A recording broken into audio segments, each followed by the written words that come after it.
Okay, so before we go into introductions and the rest of our presentation, I just want you all to know and keep in mind that what we're going to share is our personal experiences, and it's kind of this really important part of our lives. So we hope that you can listen and learn with an open mind. So hi, my name is Michaila. I'm a sophomore, and I'm currently majoring in biology.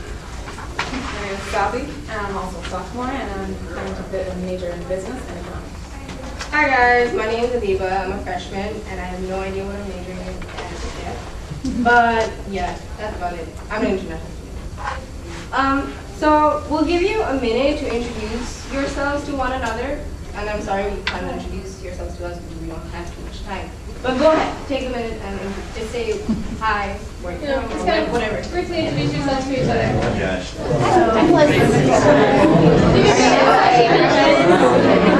Where are you from? I'm in admissions. I'm your counselor. Is it Courtney or Jenna? You remember?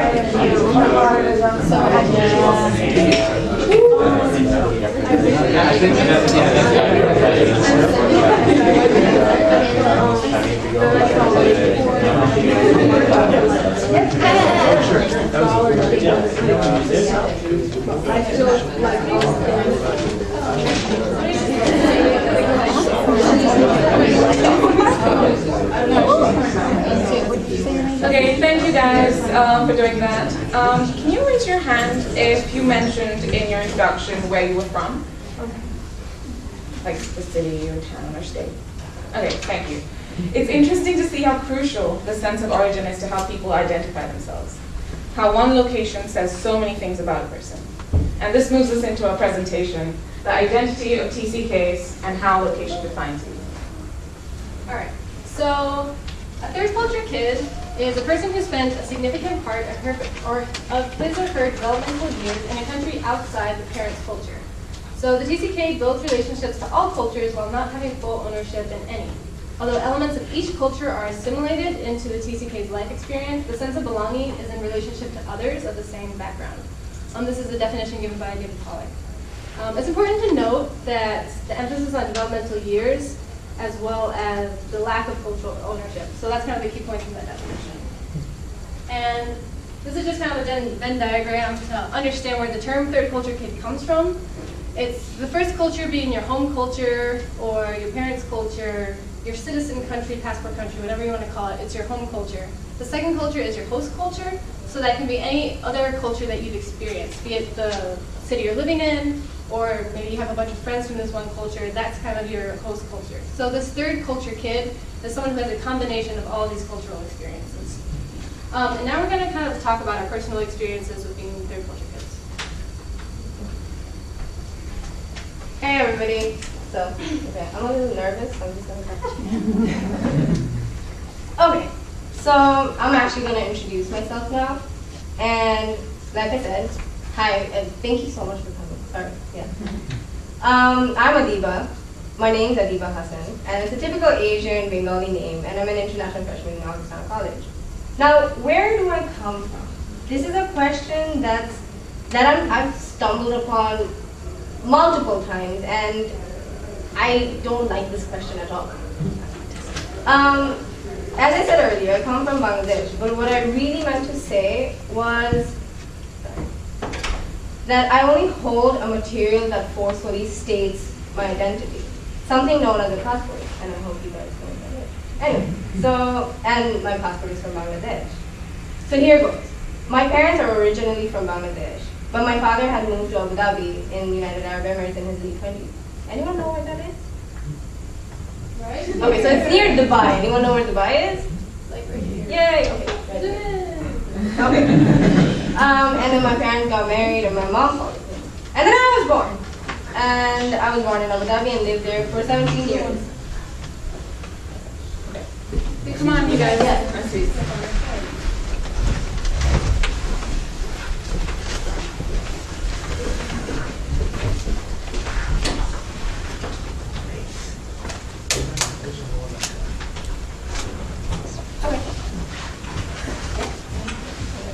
So yeah, as I was saying, that I was born in Abu Dhabi and lived there 17 years of my life, basically until 2012, after my father retired. from work, and then we had to move back to what people claimed to be my home country, Bangladesh. Now, I don't want to sound too negative, and I apologize if I do, but I believe this is what happens when you start from the very beginning and move back and forth. See, it's not like I've never visited Bangladesh before I moved here permanently, but because my parents drag me along every year saying, honey, we need to go home, and I'd be like, Mom, where is home? I mean, isn't Abu Dhabi my home? Because I technically was born there and brought up there. But the harsh truth only hit me once it was time to leave what I only knew was my home. Growing up, things were different, and I never really bothered to question myself about my personal identity. Because back in Abu Dhabi, I grew up in a multicultural society. I barely had local friends of Abu Dhabi because almost 88.5% of UAE's population are expatriates. It was normal to ask a kid, hey, where are you from? And the answer would start from Iraq to Tanzania to India to Sri Lanka, wherever you want to, whatever you can think of. And I was lucky enough to have had that opportunity to engage with so many different cultures with such close proximity. Well, at least at times I thought I was lucky. And I say this because when I moved to Bangladesh, because I had mixed with so many different types of people and had multicultural friends almost all over the world. But the society in Bangladesh was extremely monotonous to me because people had the same dress code, the same cultural background, the same native language, and I knew a few different languages while I was there, and I could communicate with people from everywhere, and that particular change affected me. So naturally, I felt like an outcast once I was in Bangladesh, as I had a different mindset altogether. I could pinpoint every difference that I experienced, but the few ones worth mentioning would be mentally, I wasn't too open-minded or extremely closed-minded. As I mixed with people of different origins, everyone had accustomed to being neutral in every situation, be it socially, economically, or just in general. However, in Bangladesh, the scenarios were quite different, as people came from two extreme worlds of either being way too conservative than needed or way too revealing, but nowhere in between. It was definitely an experience I will always cherish because it helped me grow as a person. But, I mean, as a third culture kid, I had to go through that sense of grief and loss in order to gain those experiences. So next, I'd like to press on the economical issues. We weren't the higher class, nor were we the lower class. We were somewhere in the middle class, and it saddens me to say that we couldn't really fit in at that point because the societal hierarchy in Bangladesh was so vast. Well, at least that's what I felt when I went to school. Above all, what I mean is I felt like a misplaced child at that point, or what I recently learned of as a third culture kid. Developing more into the transition from Abu Dhabi to Abu Dhabi to Bangladesh. Well, one of the biggest change was moving from a modern, developed country to an underdeveloped, developing country, but yet a foreign nation. I faced dramatic situations where I had to experience poor people loitering around the streets, but on the other hand, I met vast majority of people with gigantic mansions and wearing priceless, bling-bling attires. I mean, that difference, that particular change, again back to society, had affected me immensely. Moving even deeper into the issue, because I look Bengali or Asian, people often assumed that I was from Bangladesh. Now this assumption, I didn't take it in very well because I didn't know if I was Bengali or not. So at one point, I felt like tattooing my forehead going, I don't have an identity, please, don't call me Bangladeshi.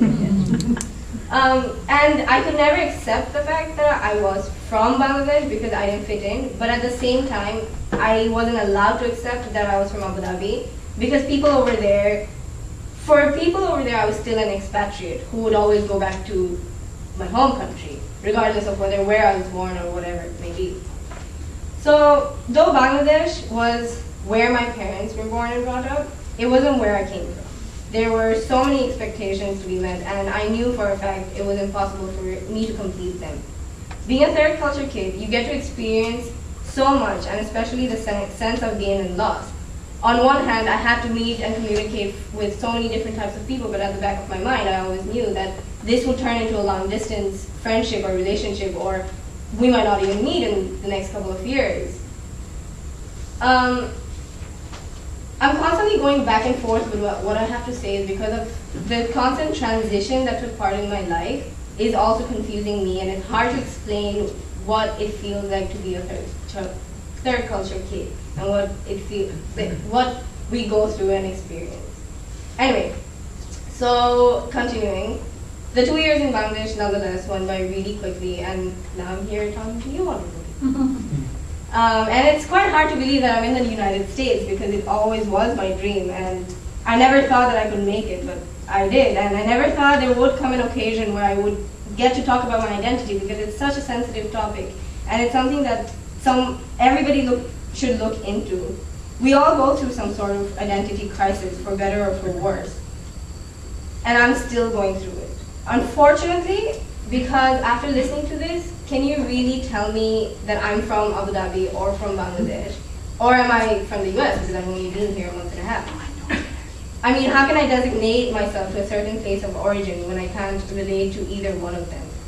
But fortunately, being a third culture child and going through this identity crisis, it sort of put me in a momentum where I get to accept change with a more welcoming and open arms. And having said that, it was easier for me to come to the USA and not be homesick or feel out of place because I've already felt that. And this crisis, this identity crisis, is no longer my top priority to tackle because it's come to a point where I've accepted that this identity crisis is going to be a part of me. And it's easier to accept everything after that. So I'm everywhere and I'm anywhere. That's where I come from. Thank you, guys.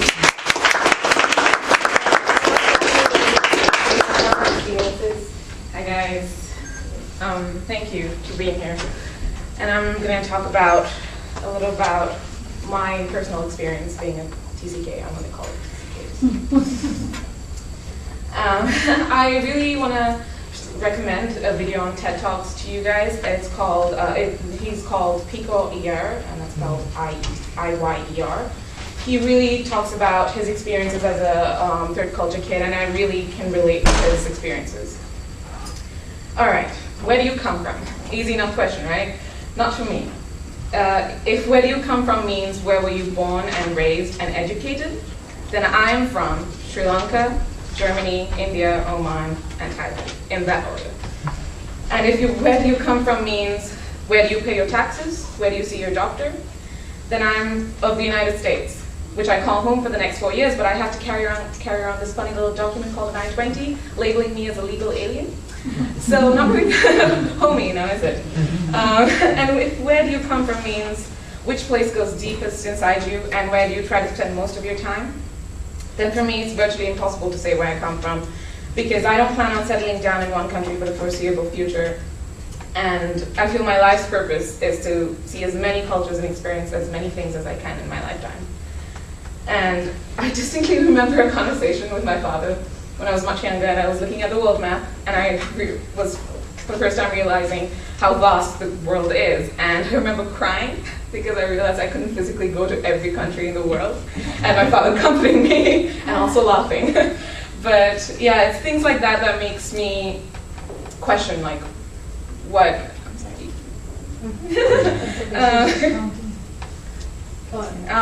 Yeah, okay, things like that makes me wonder if anyone else is going through the same thing as I am. And it's a question that I've been tackling my whole life. Not to sound too dramatic, but my usual reaction to this question, which may seem casual on the outside, but inside I'm struck with this momentary anxiety, and I'm like, what do I say? And then I try to answer that question without seeming crazy, and I say, oh, I'm in fact Sri Lankan. But as I'm saying those words, I'm at war with myself because I don't feel like I'm just Sri Lankan. I'm something else entirely. I'm a TCK. But to say I'm not entirely Sri Lankan is a falsehood because I was raised by a very traditional Sri Lankan couple, my parents. But since I spend a majority of my life exposed to a mixture of cultures, it allowed me to evolve into this hybrid individual. And I hold a Sri Lankan passport, but that's not at all indicative of who I am on the inside. And I'm waiting for the day when they allow global citizen passports. But I even sometimes try to introduce myself as that. I remember coming to international student orientation last year and people asking me, where are you from? And I go, I'm a global citizen, but it's impossible to look cool while doing that. So I just never tried again. So, however, I was not always fortunate enough to know that there's an entire community of people who feel the same as I do. And even though I grew up around TCKs, and I had never voiced my confusion because I just had no words to express how I was feeling. And when one of my soon-to-be labeled TCK friends at the time shared a video with me on Facebook, I was about individuals who had lived their lives in other countries. I was finally introduced to a nation of my own. All things considered, I have one home associated with my parents because they're Sri Lankans, they will always be Sri Lankans, and even though they keep moving around for their occupation, they will settle down in Sri Lanka. And I have another associated with my friends. And I really have to stress how deep and meaningful the relationships I make are because I never know for how long I can sustain those friendships. So as soon as I meet someone, I become so good friends with them.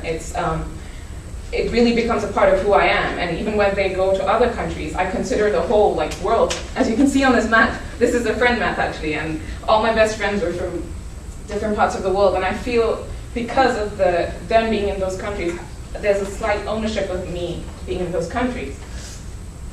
And I have a third place connected with the places I dream of being, and that my whole life will be spent taking pieces of those many different places and putting them together to form a stained glass like the one in Olmain. And home for me is really a work in progress. It's like a project on which I'm constantly adding upgrades, improvements, and corrections. And for more and more of us, home has really less to do with a piece of soil than I would say a piece of soul. And now if somebody asks me, where is your home? I try to think about my closest friends and my closest family and really where I am at that point in my life. And I feel as though America is slowly becoming a part of me and I of it. And when I spend my days in Sri Lanka though, people there feel at ease around me until they hear me speak. Because it's clear that my accent isn't one of the many Sri Lankan dialects. And it's at that point where people start questioning my origins. And I've been asked on multiple occasions whether I come from countries that range all the way from Egypt to Turkey to India to Pakistan to Mexico. And it's always comical for me to see where the next country I get asked about. And the next question is always, which is your favorite country? And that really has me pausing for at least 5 minutes because I don't think the answer that they're expecting is all of the above. So it's always hard to meet someone for the first time and judge whether you actually introduce yourself or you introduce yourself on a surface level. And I really want to talk about familial obligations and how the difference of cultures between my parents, who are very traditional and Asian, and they have certain expectations of me as I'm growing up. And however, since I was exposed to all these other social situations, I know that I can't be true to myself while adhering to their rules. And for example, this is going to get a little funny, but dating. In my parents' eyes, dating is something that I should do when I'm fully established in the world, I have a job, and I can stand on my own 2 feet, and they would like me to date as many people as I want at that point in my life. But that's not something I grew up thinking or feeling. So I know that one day there might be issues between my parents and I because I don't feel a certain way about certain things.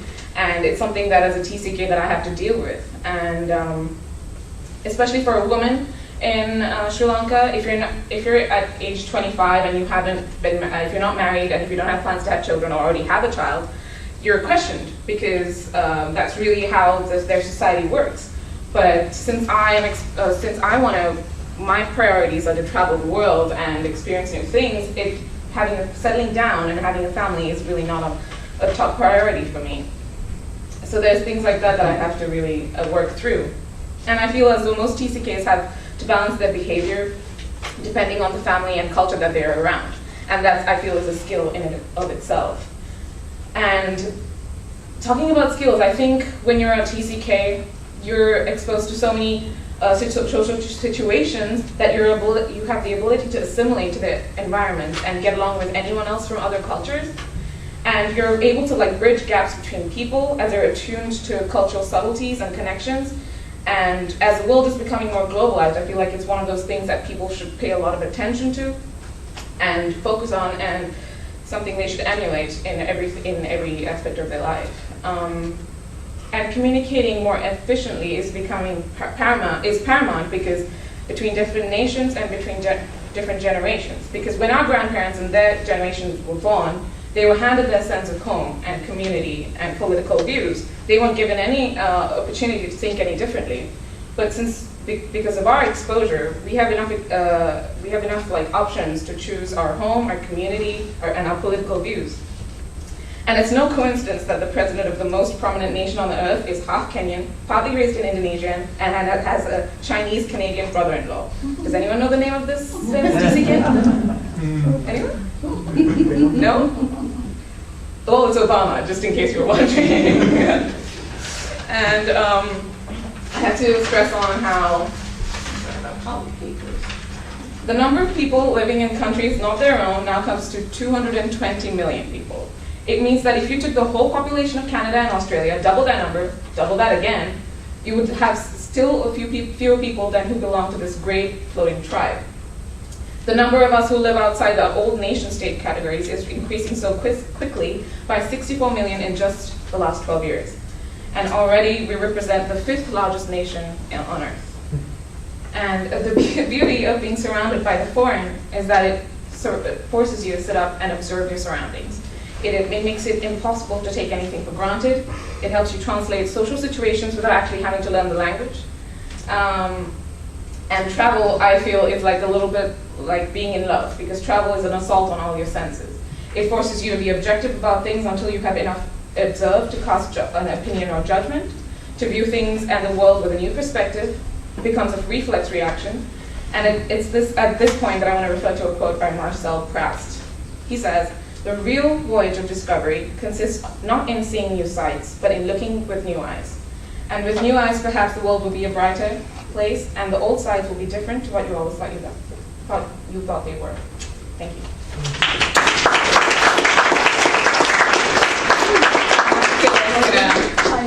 Come to her spiel.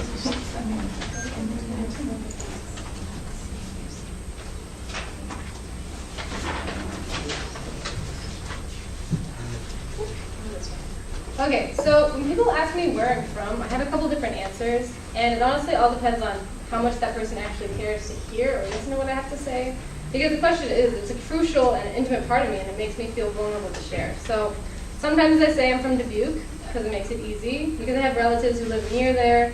Other times I just flat out say China, because just to see how people react. But the closest real answer I have is, well, my parents are from Iowa, and I was born there, but I actually grew up overseas. So I lived in China for 17 years of my life, and I lived at like about 2 hours away from Beijing.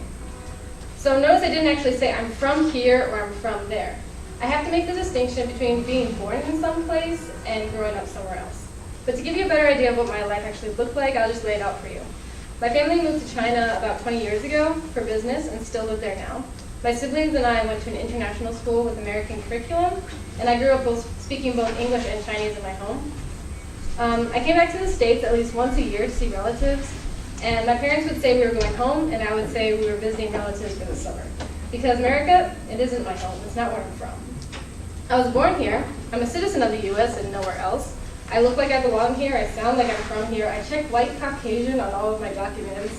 And for goodness sakes, I have a Midwestern accent. So from the outside, I'm American for all intents and purposes. But I spent my entire life in China.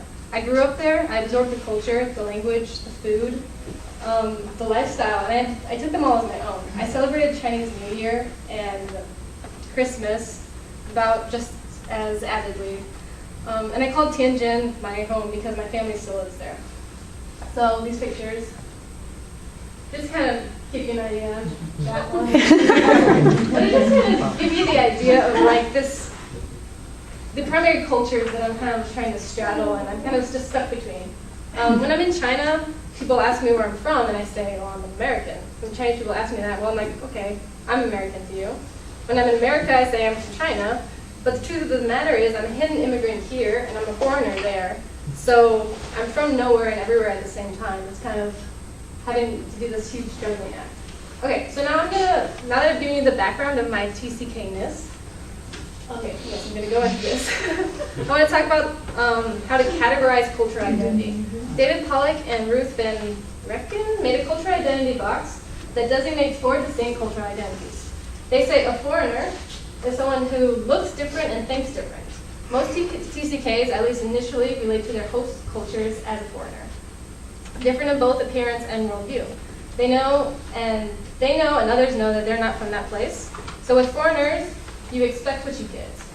It's kind of, or you get what you expect, I guess. You see someone who doesn't look like they belong here, and sure enough, they don't belong there. They view things differently. So it's an understandable box. It's easy to designate. A hidden immigrant is someone who looks alike but thinks differently. This term normally refers to TCKs returning to their passport country. So they look like the people, but they view life through the lens of a foreigner. However, the people around them assume that because of their appearance, they belong to the same group, or they belong to the same kind of identity. These TCKs are treated differently and not given the same margin of cultural error as obvious foreigners. With hidden immigrants, you don't get what you expect. So it's kind of like there's this confusion that just doesn't quite communicate through. The next group is the adopted person. They look different, but they think similarly. And this category accurately represents a huge amount of the American population because we're literally a country of immigrants. We come from everywhere, and there's like this huge melting pot of cultures. So it may not all look the same, but the adopted person has assimilated culturally. Sometimes TCKs will live in the same place and experience the same culture for so long that they feel like they're adapted to that host country. But they feel pain and rejection when the host culture treats them as a foreigner because you don't get what you expect. There's that, again, that kind of miscommunication there.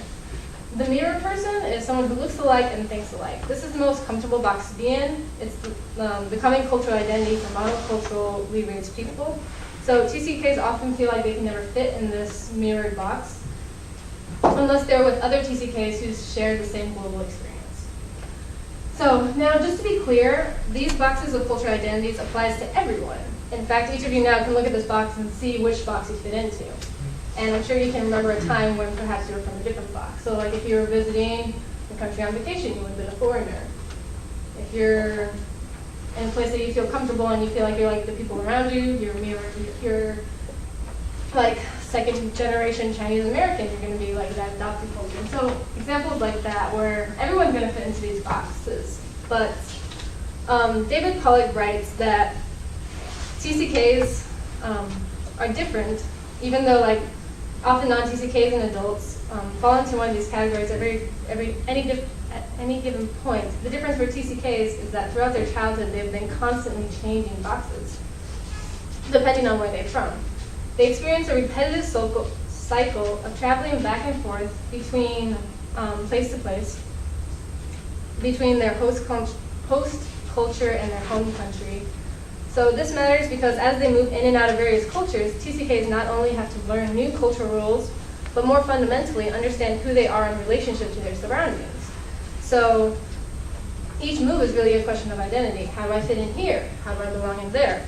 As they see themselves constantly changing in relationship to others, it can be difficult to develop a true sense of core identity.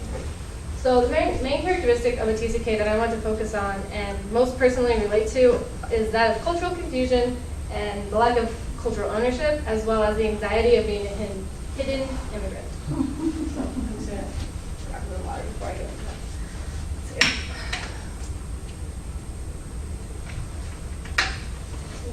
Okay, so the concept of developmental years and the definition of a third culture kid is crucial in understanding TCKs because TCKs are exposed to such a vast variety of cultures during the developmental years, and they kind of develop this confused collage of cultures. This is because children are really malleable. They're like empty sponges soaking up everything around them. So I can call China home because my family's still there, but it's because that is the primary culture that I kind of soaked up. But while Chinese people wouldn't understand that that's my home because of my appearance, I look like I'm still a foreigner to them, and they won't let me take ownership of that country because they're like, no, you clearly don't belong here. Whereas I have to like refuse and taking ownership of America because I feel like I don't belong here either. Because I have to meet these expectations that don't quite like culturally emanate who I am. I'm a hidden immigrant here. When Americans see me, they have an expectation of who I am. They hear my accent, they're like, oh yeah, she's somewhere from Illinois, Iowa. And see, they look like, oh, she just has like basic heritage. They have all these expectations, but I'm not going to meet them. So again, for a hidden immigrant, what you see is not what you get.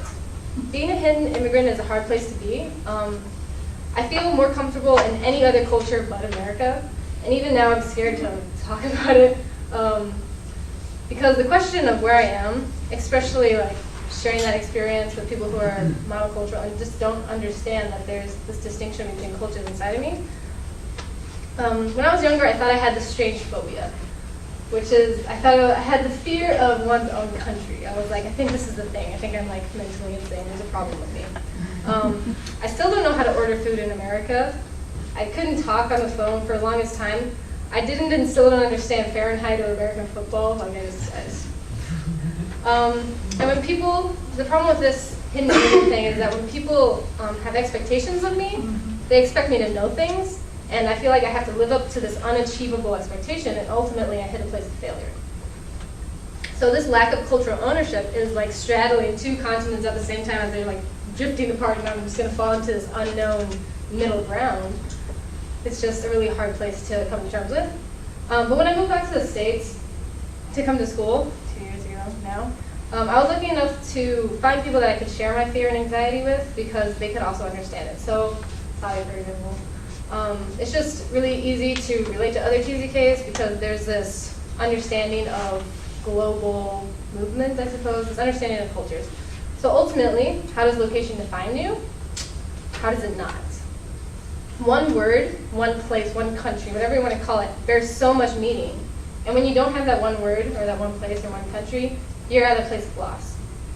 So I might be locationally rootless, but I can still be relationally rooted.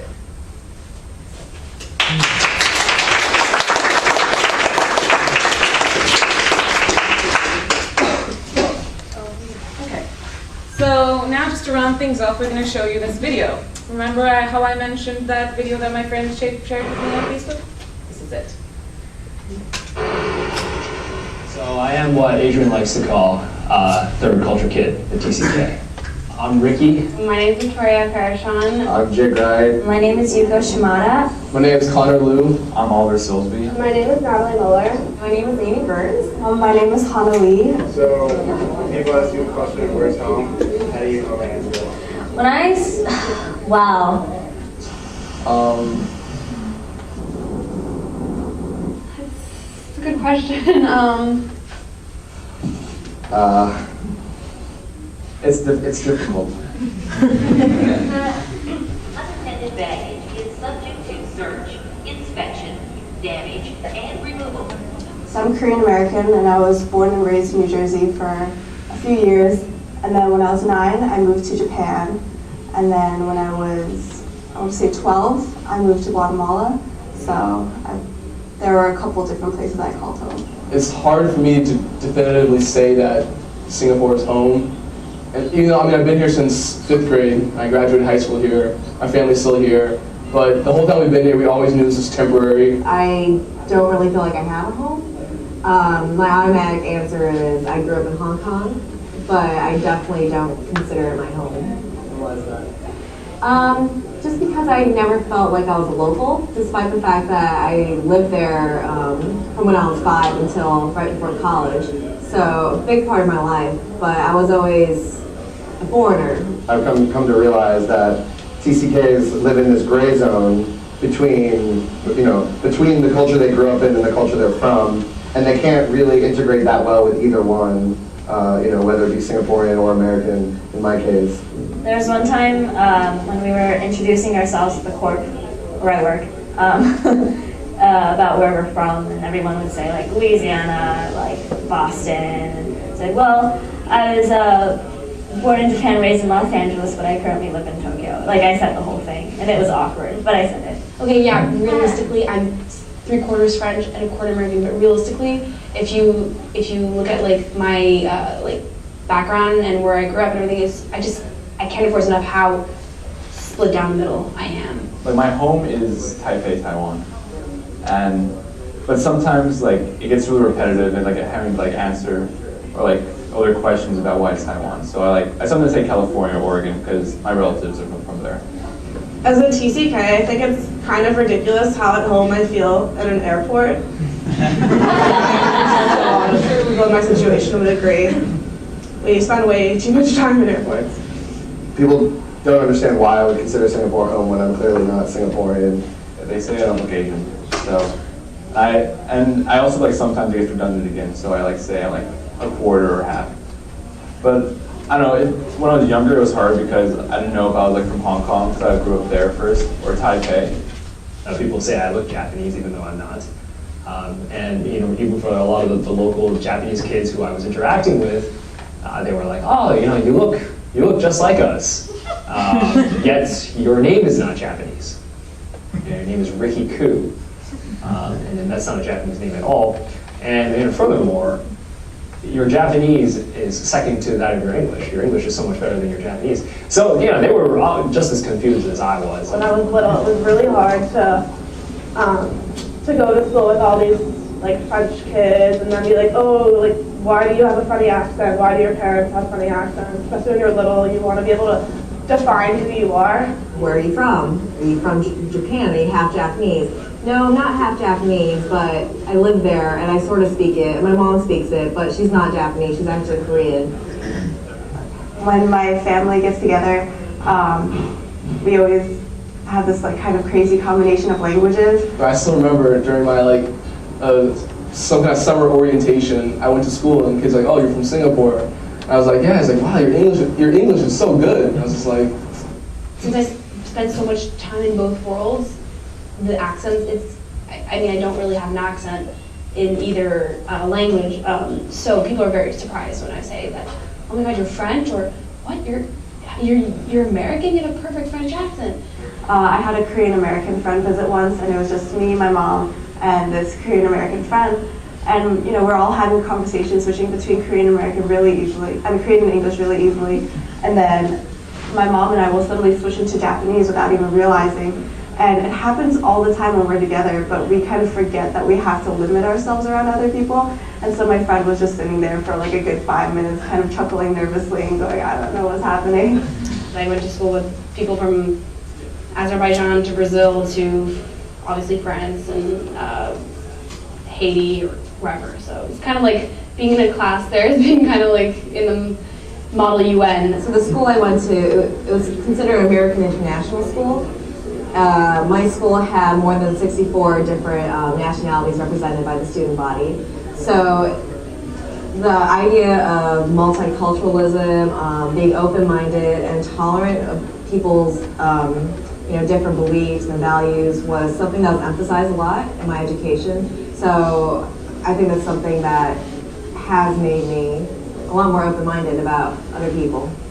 You can be taught really well how to accept other cultures, and you can be taught about other cultures, and you can learn about it from books and stuff, but you really can't know it fully until you've experienced that. Third culture kids are usually better at being able to get along with people from a lot of different cultures, because I do feel like it's a skill to be able to put yourself into different contexts and be able to understand like the cultural norms. And there's so many cultural subtleties, that third culture kids are really attuned to, just because that's something they grew up doing.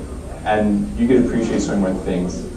Like I get to appreciate Thanksgiving and Christmas and also Chinese New Year and June Sweeping Day. And I don't know, maybe you wouldn't get that here. Like me, I have, my dad's American, my mom's Korean. And so when I interact with my mom's family, I have to act in a different way because of Asian cultural norms. They're so different to how I'm supposed to act with my dad's large Irish American family. We always talk about globalization, how the world is becoming smaller, how people are interacting in new ways, and TCKs are kind of in this like unique spot, or they have this unique opportunity where they grew up in situations like that. Knowing that there's something out there that, besides what's in your immediate environment, is really important to take home. But I don't think this is unique to third culture kids. I think this is a skill that you could learn, but anyone who has that skill should recognize that it's a gift, and I think they should use it to bridging these gaps that we see between different cultures. Only ticketed passengers are permitted beyond the security checkpoint. Thank you for your cooperation. One time I had this really deep conversation with my prom date in high school about where home is. And I think I said, it's not a physical place for me. Really, home is just where your family is and where your friends are. It reminded me of this song in 5th grade where it's like, it's really cheesy. It goes like, home is where your heart is, where you want to be, full of comfort, your family. So I don't know, it's not really, to me it's not really geographic. Like if my family moved and I had 20 great years in some other random city in the world, I think that would be my home. And the thing is, I don't think it's just going to be TCKs. I think it's going to be TCAs, third culture adults as well. Kids imply that as if that's going to be the end of it. No, I think this is a sort of a lifelong endeavor. So when I become a TCA, a third culture adult, hopefully my children can look to me and say, oh, okay, so that's the way he lived, and those are the values that he has, and perhaps I can emulate those.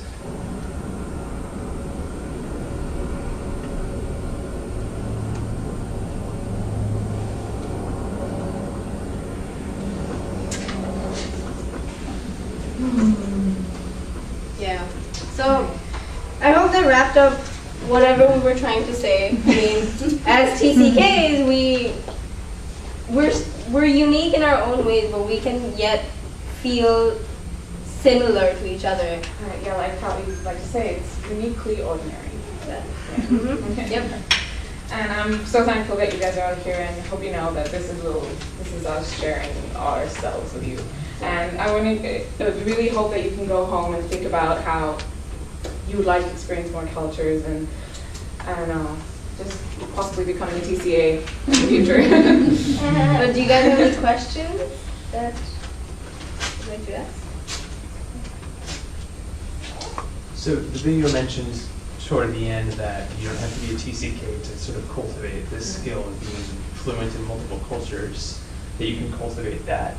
Do you, the three of you, believe that? And if so, what are some ways that someone like me, Midwestern boy, could cultivate that?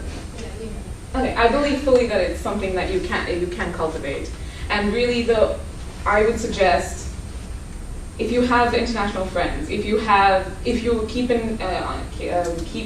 in touch with like everything that's going on outside of your own borders, it's like the best way to become attuned to more, I don't know, so like social conventions that's going on outside of your own country, and traveling yourself. I know that's not always the easiest thing to do, but I feel like Augustana offers so many opportunities for study abroad and exchange programs that it's something that you should definitely look into.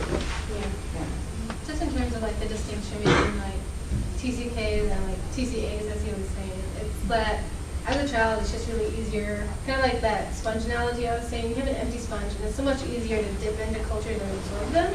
Whereas when you're adults, you already have this kind of culture of your own. You kind of have a full sponge, and you try to dip it in other cultures, and it just kind of, it disperses. It doesn't always absorb.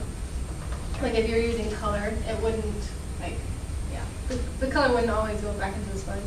And so that's kind of just the difficulty in terms of distinguishing between adults and children, kind of becoming this global nomad in a way. So definitely adults can like develop this sense of things, and they do it all the time. I mean, you have people who live in the same country, go to school there, and all of a sudden they're like, okay, I'm majoring in international business, and the rest of their lives they live in other places. And there's nothing to say that they have this cultural boundary or barrier. It's just having, kind of what Savi was saying, just the ability to have that open mind and say like, okay, it's time for me to experience other things, and that's just kind of the difference between TCKs and adults culturally. You just need to make this conscious step to like widen your horizons, and then you're a TCA. Yeah. Would you guys say that you typically feel that that people are curious, or have you felt that people have you had someone be discriminatory about you not really fitting in a certain culture, or have you guys experienced that? Really, for me, you can go too, but I have thankfully never had to deal with any negative situations. I feel like always when I introduce myself, and I really introduce myself, people are more curious than anything, and they're just so welcoming, and they're like, oh, tell me what that's like. And in that moment, I am true friends with them, because they really genuinely care about who I am. And I feel, yeah, everyone else has experiences like that too. Yeah.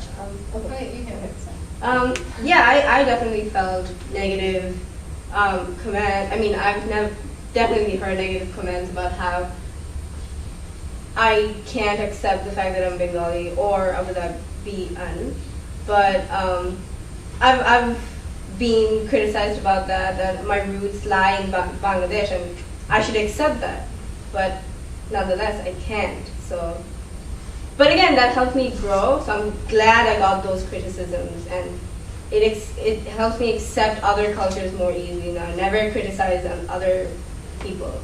Yeah.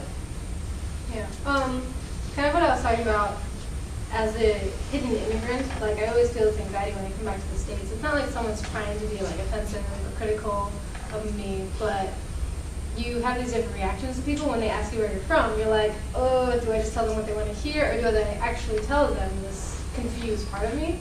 And you'll have a couple different reactions, and they range from like, oh, really, what was that like? Oh, and they'll kind of get into it, and they really want to know about you. And other times they're like, I don't know what to do with you. Where are you from? China. Oh, okay, that's cool. It's difficult to understand sometimes what that experience is like, and I know that some people, if they don't feel like they've had cultural experiences, they feel like, oh, I'm not going to be able to relate to you at all, so they don't try. And so there's this kind of like on-off, variation in terms of relating with other people. Yeah, I feel like when you're maneuvering between all these cultures and like all these social cues, and I feel like I'm repeating myself, but when you're, especially going to high school and middle school, you just have to deal with like cliques and all these things that you do when you grow up. And I think as a TCK, because of all the constant change, especially for me, because I've been in 9 different schools, I can immediately tell them on my first day of school that like the people that I can get along with and the people that won't be open to my points of view. And it's really a small percentage, but it's something I can deal with, but it's more welcoming always than negative things.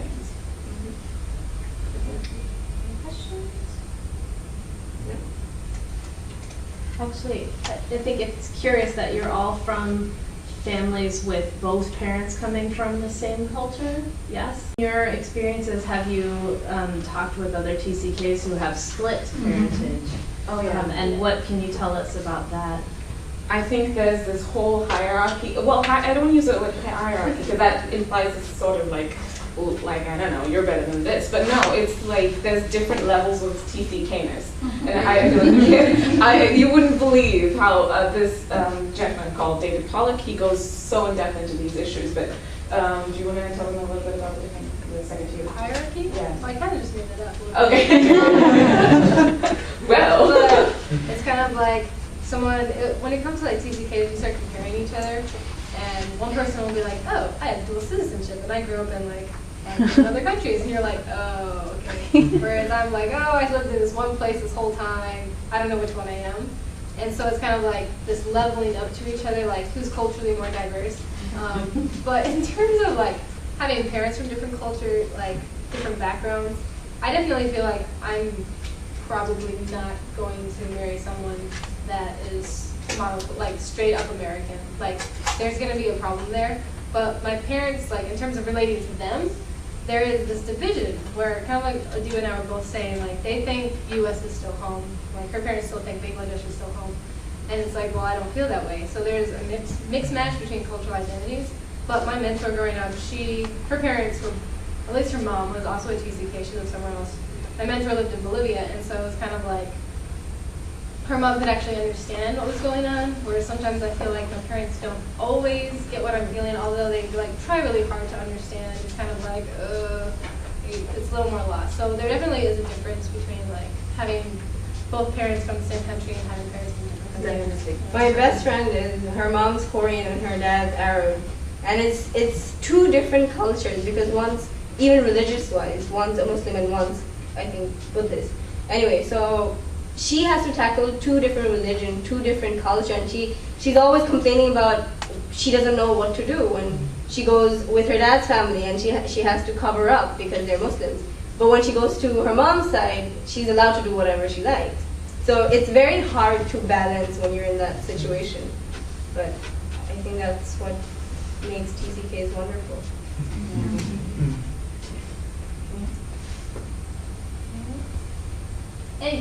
Yes, just any curious. I have a last question. Oh, sorry, does someone go?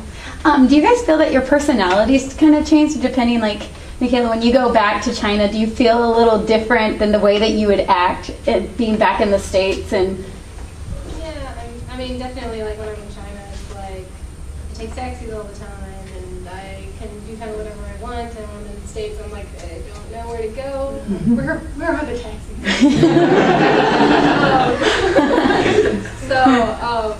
You definitely act differently just because of your environment, and you act differently around people who like have the same experience and people who don't.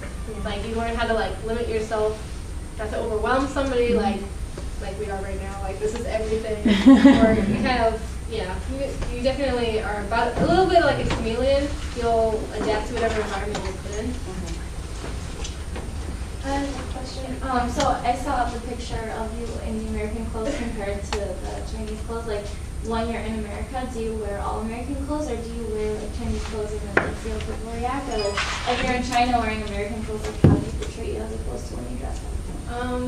I think like in the States, I definitely like feel like I visually fit in more. I don't really wear Chinese clothes all the time. I'll have like some Chinese things that people are like, oh, that's strange. Where'd you get that? And I'm like, but when I'm in China, it's definitely like, they'll see you and you're like, oh, you are definitely not from here. And they always kind of treat you differently. And like, there's this like template conversation that I've had with taxi drivers. We'll sit in the backseat and they're like, oh, where are you from? You're like, America. And so it's just this sort of difference, I suppose. Like in China, they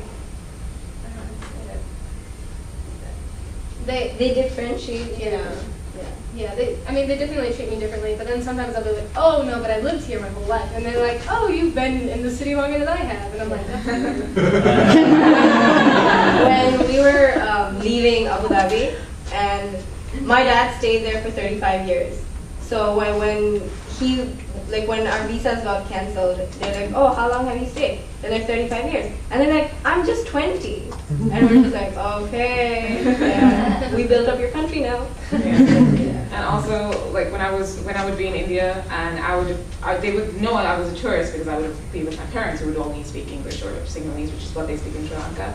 And then they give us the tourist price if we're like in a marketplace. And then I switch to Hindi, which is what they speak in India because I've been there for 6 years. So I speak the language, so I'm like, I know what this one's real price is. So I have the real price, and then they go, okay, just take it and go. Take it and go.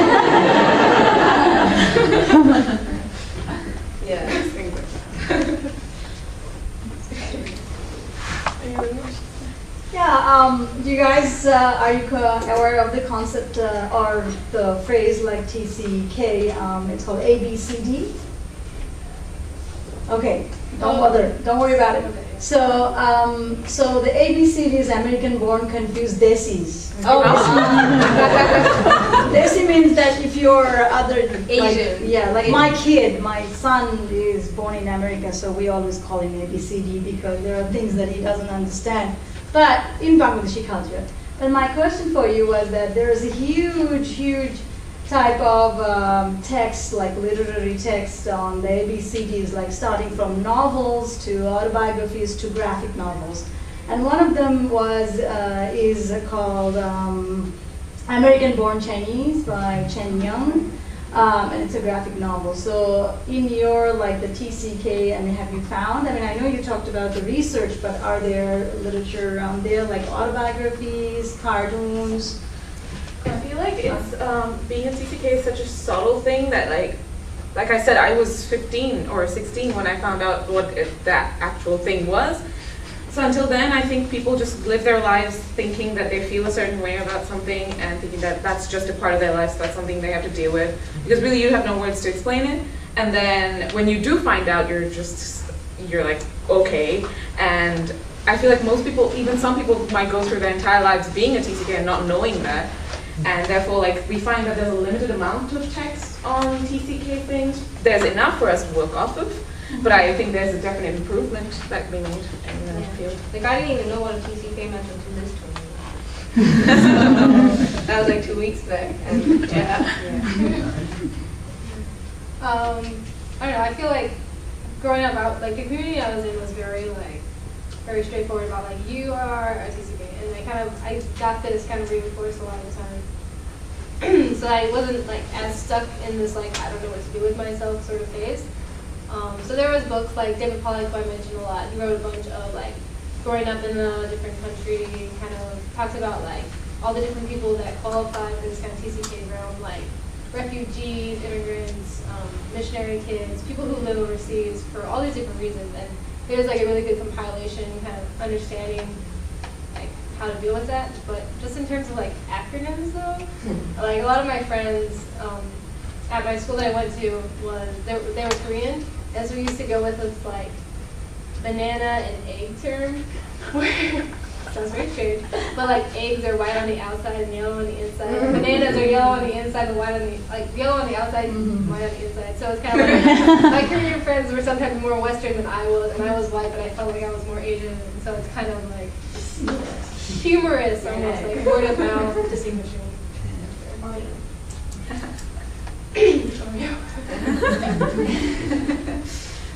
Yeah. Anything else? Just